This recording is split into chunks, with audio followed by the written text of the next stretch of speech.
اختیار ولی صاحب، ظاہر ہے وزیر اطلاعات نے بھی کہا، وزیر دفاع نے بھی کہا، ان کو بھی لگتا ہے، فیصل صاحب بھی کہہ رہے ہیں کہ مس ایڈونچر کر سکتا ہے انڈیا کرتا رہا ہے مس ایڈونچر، لیکن ہماری جو تیاری ہے اور ہم نے جو دنیا کے سامنے ان کے جھوٹ کو بے نقاب کیا ہے، آپ کو لگتا ہے کہ واقعی بھارت یہ غلطی کرے گا؟ جب بھی آپ پر کوئی اس طرح سچویشن آتی ہے جیسے انڈیا آپ پر ایک جنگ تھوپ رہا ہے، تو آپ کو سب سے پہلے 2-3 کام کرنے ہوتے ہیں۔ نمبر 1، آپ کی پولیٹیکل گورنمنٹ جو ہے وہ اس نے اپنی پوزیشن لینی ہوتی ہے۔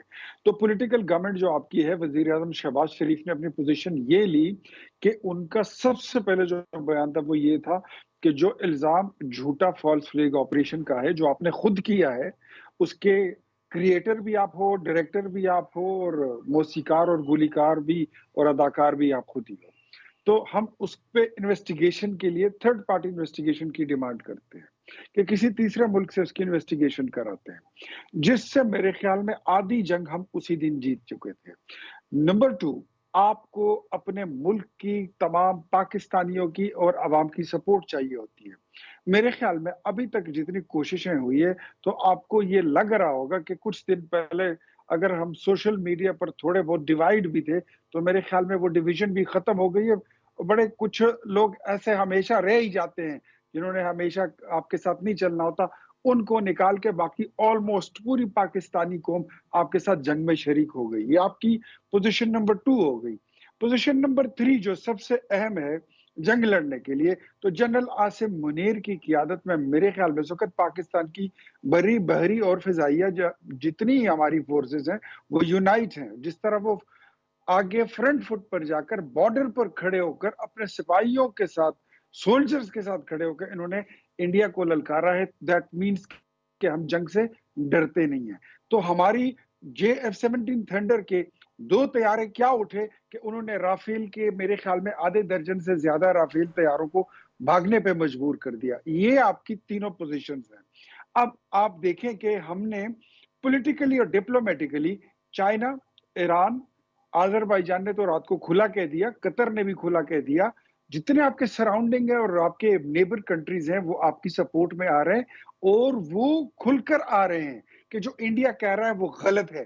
اب سلامتی کونسل ہو، UN میں آپ جائیں، جہاں پہ بھی آپ جائیں گے تو انشاءاللہ ان کو منہ کی کھانی پڑے گی۔ ڈپلومیٹیکلی اس وقت آپ ایک ایڈوانٹیج لے چکے ہیں، آپ انڈیا سے آگے نکل بالکل ٹھیک چکے ہے۔ ہیں۔ جہاں تک اب بات ہے، ہمیں جو ضرورت ہے اس وقت وہ یہ ہے کہ ہم نے ملک کی قومی یگانگت اور ایک وحدت کی طرف مڑنا ہے، اس کی طرف ہم نے چلنا ہے، کوئی ڈویژن نہ آئے، کوئی تقسیم نہ آئے۔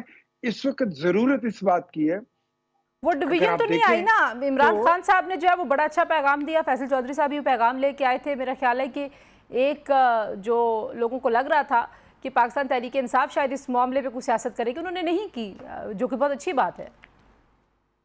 دیکھیں، میں اپریشیٹ کرتا ہوں، بڑے واضح الفاظ میں یہ بات کہنی چاہیے کہ ہمارے سیاسی مفادات اور سیاسی تنازعات وہ ایک سائیڈ پر ہیں۔ اس وقت ہمارا نظریہ جو ہے وہ 2 قومی نظریہ ہے۔ اس وقت جھنڈا جو ہے وہ پاکستان کا جھنڈا ہے اور نعرہ جو ٹھیک ہے وہ یہی ہے کہ پاکستان کا مطلب کیا، لا الہ الا اللہ، تیرا میرا رشتہ کیا، لا الہ الا اللہ محمد رسول اللہ۔ اس کے علاوہ کوئی نعرہ نہیں چلے بالکل گا۔ ٹھیک ہے۔ جنگ جیتنے کے بعد جو ہمارے ملکی ڈومیسٹک پالیٹکس ہے وہ پھر کھیلتے رہیں گے۔ آپ کے جو ایکشنز ہیں وہ ایسے نہیں ہیں حکومت کے ایکشنز، بالخصوص عمران خان صاحب اور اڈیالہ جیل کے جو معاملات ہیں اس حساب سے کہ آپ سیاسی یکجہتی کو قائم رکھنا چاہتے ہیں۔ میں بالکل نہیں چاہتا تھا کہ آج ہم ڈومیسٹک پالیٹکس پہ اور ڈویژنز پہ کوئی بات کریں۔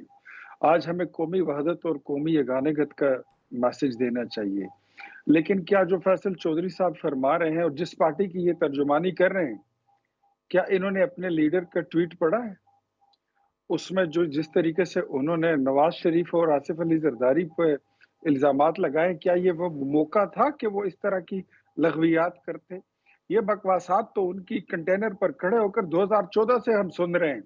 نواز شریف کی بات کرتے ہو تو یاد رکھو کہ انڈیا کے 5 دھماکوں کے بدلے نواز شریف نے 6 دھماکے کر دیے تھے۔ JF-17 تھنڈر سے جو آپ نے طیارے گرائے تھے انڈیا کے، وہ نواز شریف کی حکومت کا بنایا ہوا ہے۔ شاہین، غوری، عبدالی، یہ میزائل، حطف، یہ نصر، یہ نواز شریف کے تحفے ہیں۔ آپ کمال کرتے ہو اور حقائق کو جھٹلاتے ہو،